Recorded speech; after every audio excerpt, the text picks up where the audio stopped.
네, 여러분 안녕하세요. 오늘은 2020학년도 대학 수학 능력 시험 6월 모의평가에 나왔던 14번을 보도록 하겠습니다. 학평보다 모평이 당연히 더 중요하고요. 더 실용성이 있고 문제도 깔끔하게 풀 수 있는 장점이 있습니다. 그래서 여러분들이 저와 함께 이 14번 문제를 오늘도 잘 집중을 해서 공부를 하면 좋을 것 같아요. 14번 보기에 대한 이해로 적절하지 않은 것은인데요. 문제 유형 자체는 우리한테 너무 익숙한 그런 유형이었습니다. 보기에 보면 단어가 3개밖에 제시가 안 돼 있죠. 그래서 난이도는 굉장히 쉬웠다 이렇게 얘기할 수 있고요. 저와 함께 살펴보면 이제 기역, 니은, 디귿이 이렇게 나와 있는데요. 이 문제의 의도는 3가지 단어의 음운 변동 현상에 대해서 제대로 파악하고 있느냐 그것을 물어본 것입니다. 단어들의 어떻게 음운 변동이 일어나는지 한번 살펴보도록 하겠습니다. 자, 기역 같은 경우는 이제 플립이 나와 있네요. 자, 플립 같은 경우는요. 먼저 이렇게 받침을 보면 종성에 발음될 수 없는 음운이 나와 있죠. 그래서 이것 같은 경우는 풀입으로 바꿔줍니다. 뭐에 의해서? 음절의 끝소리 규칙에 의해서 이렇게 바꿔줍니다. 그럼 한 차례 음운 변동이 일어나고요. 그 다음에 여기 같은 경우는 풀과 입이 합성된 합성어인데 앞말이 자음으로 끝나고요. 뒷말이 이하여유 요가 오는 경우에는 우리가 첨가 부분에서 니은 첨가를 배웁니다.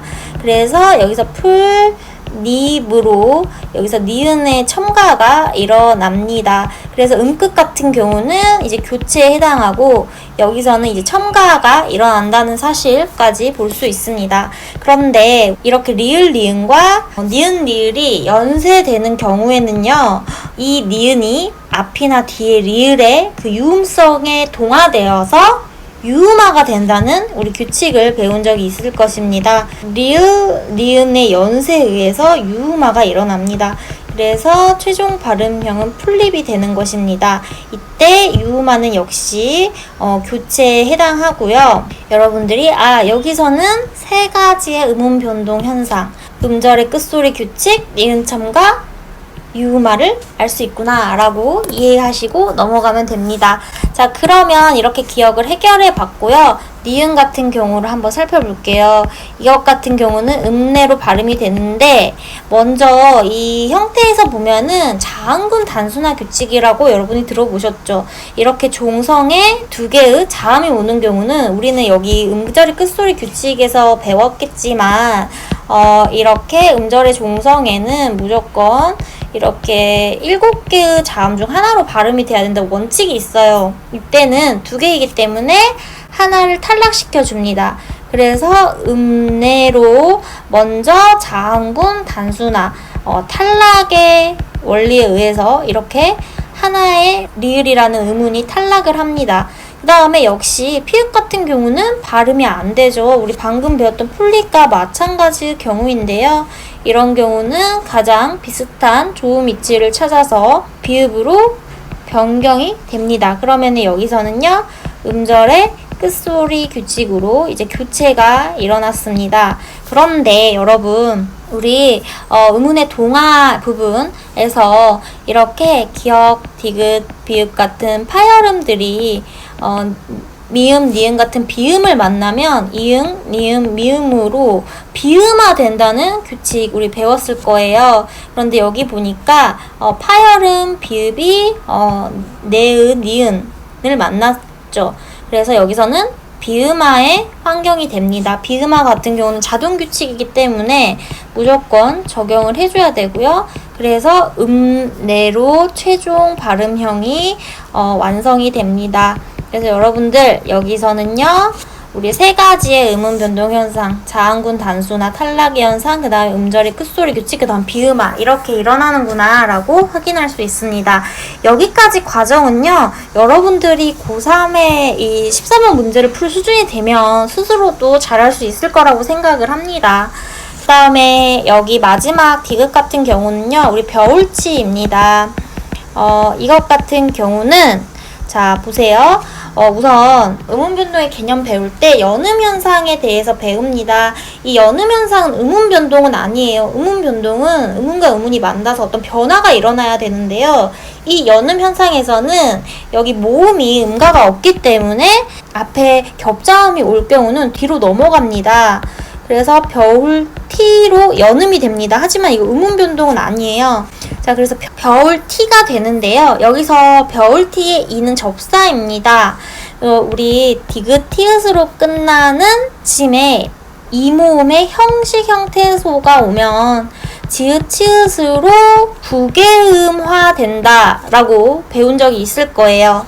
그래서 여기서는요, 홀티가 아니라 별치로 최종형이 발음이 됩니다. 그랬을 때 여기서는 이제 구개음화가 일어나는 것입니다. 자, 그런데 이것은요, 이거랑 똑같은 예시예요. 자, 밭치라고 되는 거, 밭티로 연음됐다가 밭치로 구개음화 하잖아요. 그래서 이것과 같은 예시로 겨울치로 발음된다. 여기서는 구개음화라는 교체 한 번만 겪었다라고 우리가 알 수 있습니다.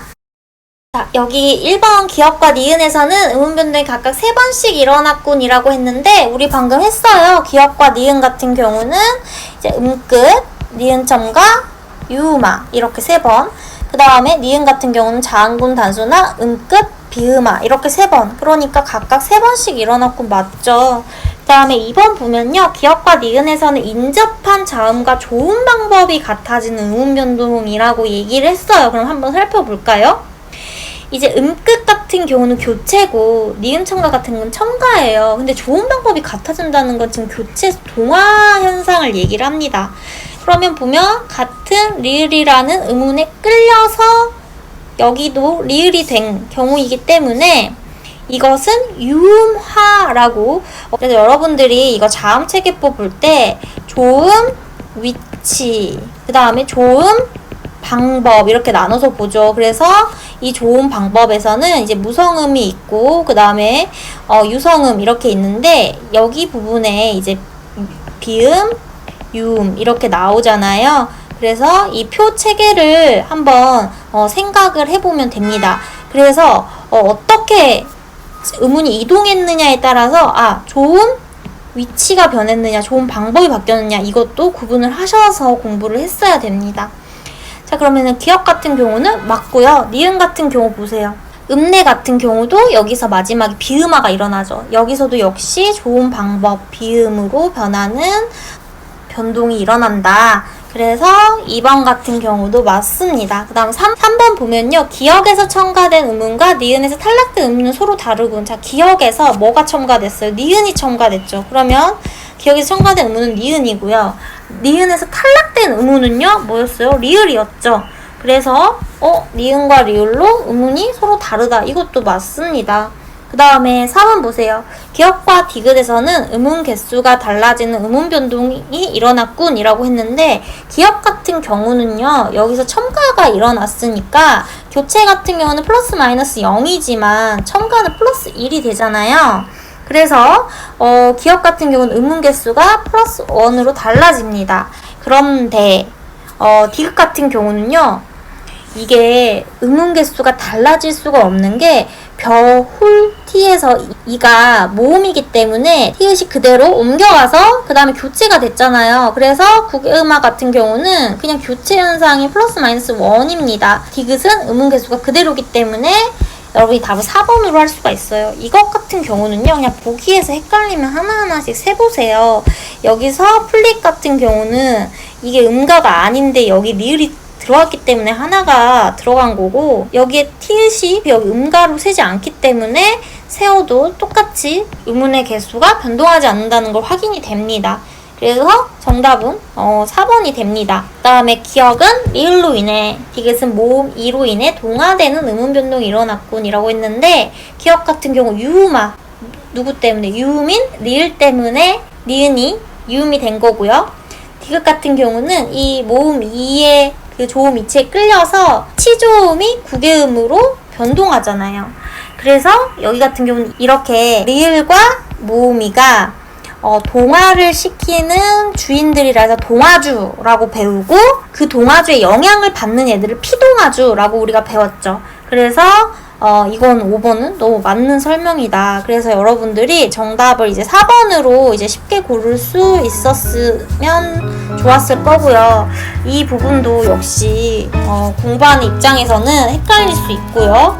또 이런 부분이 헷갈리면요, 자기가 약한 부분이 여기 의문문이구나 하면은 그때 자기가 가지고 있는 문법 학습서에서 의문문을 또 열심히 공부를 하고 다시 이 문제를 풀어봅니다. 그러면 굉장히 쉽게 느껴질 것이라고 생각을 합니다.